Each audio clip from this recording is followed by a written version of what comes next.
Debotong Katoliko ang pamilya ni kapatid na Camille Torres. Panoorin natin kung paano niya nagawang iwan ang relihiyong kinagisnan at paano niya natagpuan ang tunay na paglilingkod sa Panginoon Diyos. Narito ang kanyang kwento. Ako po ay isang Katoliko bago po maging Iglesia ni Cristo. Dati po, ako po ay nakatira yung bahay namin sa tapat po ng simbahan mismo. Kaya active po kami sa simbahan. Lumaki po ako na araw-araw po kaming nagro-rosaryo kasama ng lola at mga pinsan ko. Ang lola ko po ay merong katungkulan sa simbahan. Ang magulang ko po ay nagtrabaho sa simbahan din. Tatay ko po naging sekretary. Kaya halos araw-araw din po akong nasa simbahan noon. Talagang active po kami na meron din kaming malalaking poon sa bahay. Kapag po merong Semana Santa, ay nagpo-prosesyon din po kami taon-taon. Pati po sa school, Catholic school din po kasi ako pumasok. Naglilid po ako lagi ng rosary. Kasi nga po, bata pa lang, kabisado ko na po yung mga rosary. Ganun po kami ka-active sa church po dati ng Katoliko. Dahil sa pagmamahal noon ng pamilya ni kapatid na Camille Torres sa relihiyong kinagisnan, ipinagtatanggol niya ito sa mga sumasalungat sa kanilang paniniwala. Pinaglalaban ko po yung Catholic religion eh. Kasi nga po, di ba po sa school, so meron po kaming mga debatehan. Bakit may prosesyon, tsaka meron kaming mga santa-santo. Kasi talagang sa bahay, napakadami po naming poon noon. Tapos ang argument nila, bakit Diyos-Diyosan daw kasi. Kumbaga, isa lang daw yung Diyos. Bakit ang dami daw naming saint na pinapanalangin. Tsaka yung pag Holy Week, bakit daw kailangang magprosesyon, yung penitensya, sinasaktan yung sarili. Dumating ang sandali na may bumangong mga tanong sa kanyang isipan kung tama pa ba ang ginagawa niya sa loob ng Iglesia Katolika. Nung nag-college po ako, nagkaroon ako ng mga questions na rin. Kasi natry ko ring umattend ng iba't ibang religion. So, mga Victory, Christian, nag-feast pa ako noon. Tapos sabi ko, bakit ang dami namang religion? Dati ko nang question yon, pero habang tumatanda nga ako, nagiging mas matibay yung question na yon sa akin. Believer talaga ako ng Diyos. Hindi ko kinwestiyon na walang ama, walang Diyos.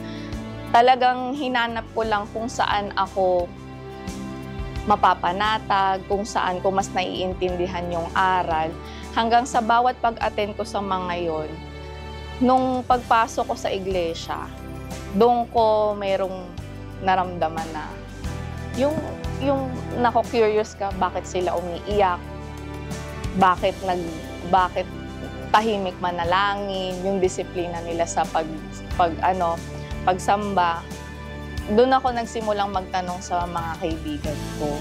Ayun po yung naging sa akin, stepping stone para mas maging open sa iglesia. Baka siguro mali ang ginagawa ko, na narinig ko rin po na mali na iba't ibang religion yung sinasambahan mo.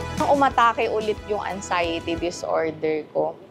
Tapos sa pangalawang trabaho na ganun-ganun din yung nangyari sa sarili ko na hindi na naman ako makabangon, balisang-balisa na naman po yung katawan ko, na gusto ko mas malaman yung aral ng iglesia.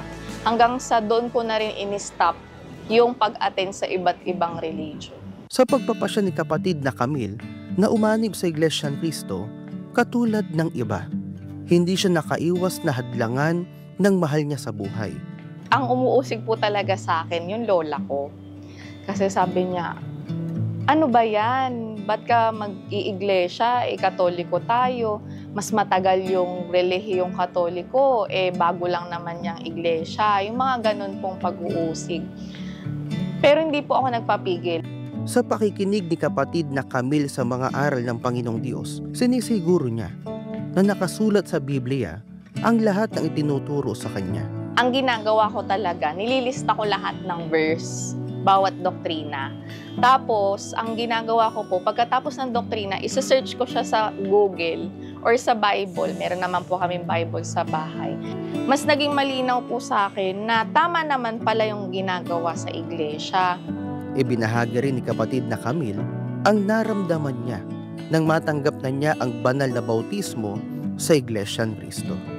Nung nabautismuhan ako, mas naging deepen yung relationship ko sa Ama. Nasa tuwing sumasamba nga ako, naiintindihan ko yung bawat aral, teksto na kahit may pinagdadaanan po ako sa buhay, na nagiging ready ako. Kahit mabigat yung problema, kapag sumamba ka, tapos sumakto pa yung awit, yung teksto, yung pagkausap sa'yo ng Ama, para kang nasolusyonan na yung problema. A month after nabautismohan nga ako, never ko na naranasan yung ganong pagkabalisa. Nang maging kaanib na sa Iglesia ni Cristo si kapatid na Camille, muling sinubok ng Panginoong Diyos ang kanyang pananampalataya. Nagkaroon siya ng stage 1 cancer na non-Hodgkin lymphoma. Ngayon, ang panalangin ko, pahabain yung buhay ko. Pinarealize sa akin ng Ama kung gaano kahalaga yung buhay. Kasi nga po, nung nagkasakit ako, nung nagkaroon ako ng cancer, parang doon ako kinatok ng Ama na mahalaga ang buhay kahit mahirap. Na ang panalangin ko ngayon, humaba yung buhay ko para makapaglingkod pa sa Kanya. Hindi na para sa sarili ko. Kasi yun nga, pag naririnig ko yung mga teksto sa kailangan ang rason mo para mabuhay, hindi dahil sa pamilya mo, hindi dahil sa anak mo, kundi dahil may kailangan ka pang paglingkuran. Doon din po ako tinawag na kumuha ng tungkulin. Nung narinig ko yun. So, nung nagkaroon po nga ako ng cancer, kahit hindi pa ako magaling, ginusto ko na po talaga magkaroon ng tungkulin. Kasi pakiramdam ko, mas lalo akong bibigyan ng buhay ng Ama na yung mission ko dito sa mundo hindi pa tapos. So yun po yung nakatulong talaga sa akin, yung pagsamba talaga. Nagtataka ako, hindi ako nagkaroon ng anxiety nung nagkaroon ako ng cancer. Pero diagnose ako before. Sabi nila, hindi ka ba na-depress? Sabi lang ganun. Sabi ko, hindi. Parang ang tingin nila, ang gaang-gaang pa rin ng pakiramdam ko, na parang wala akong sakit. Kasi hindi ko rin tatalikuran yung pagkahirang niya sa akin. Kasi sobrang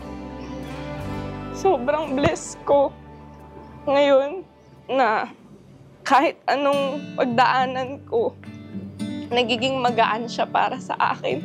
Kasi hindi niya ako iniwan.